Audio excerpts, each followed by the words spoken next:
Hello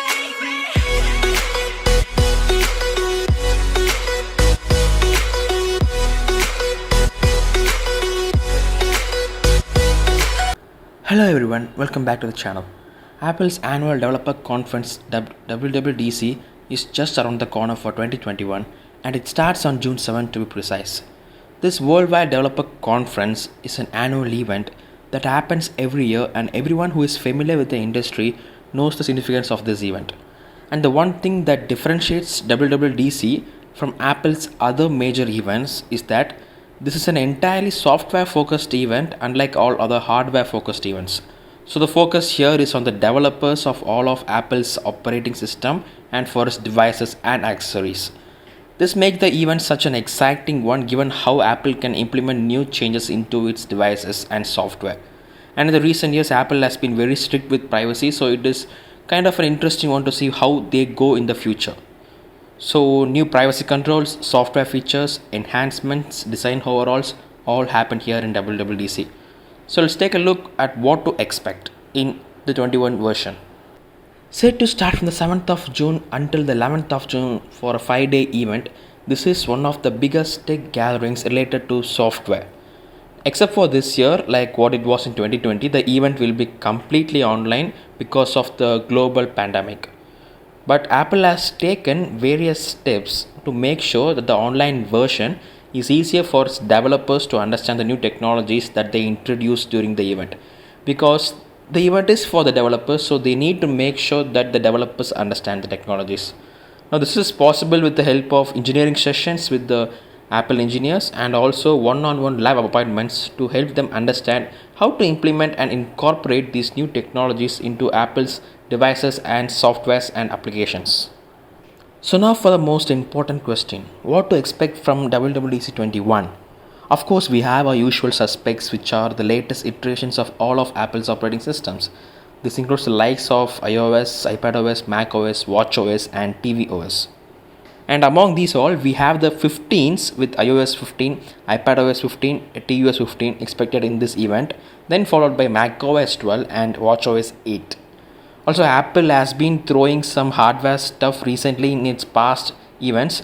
So this time around, we expect the MacBook Pros to make its way into the event.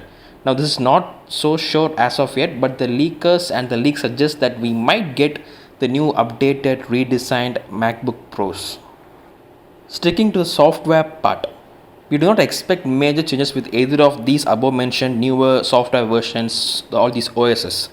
Because all of these operating systems already have major updates, and now we just believe that we will get minor design tweaks along with some new features and even stricter privacy features, especially with iOS.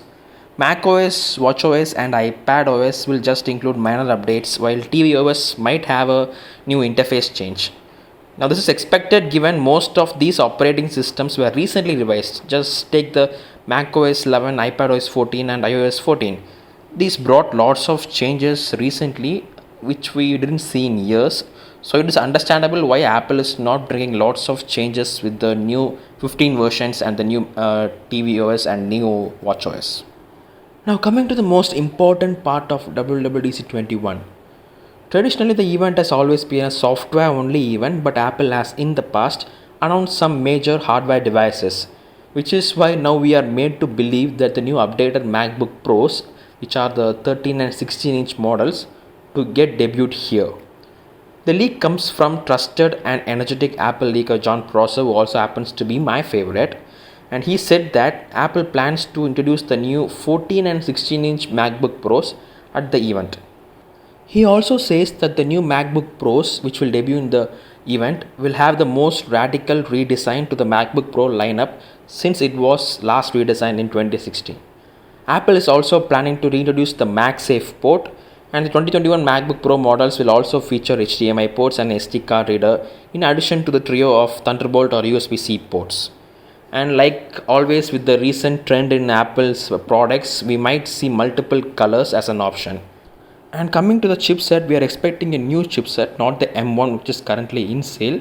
We are expecting a new powerful processor that will feature a 10-core CPU along with the 16 or 32-core GPU and with support for up to 64 GB of RAM. So as you can see, this is quite a bump up for the MacBook Pro lineup. That's all for this what to expect roundup, friends. We are just days away from the event, so let us wait and see what Apple has in store for us. Until then, give the video a thumbs up, stay subscribed to the channel, and meet you all in my next video.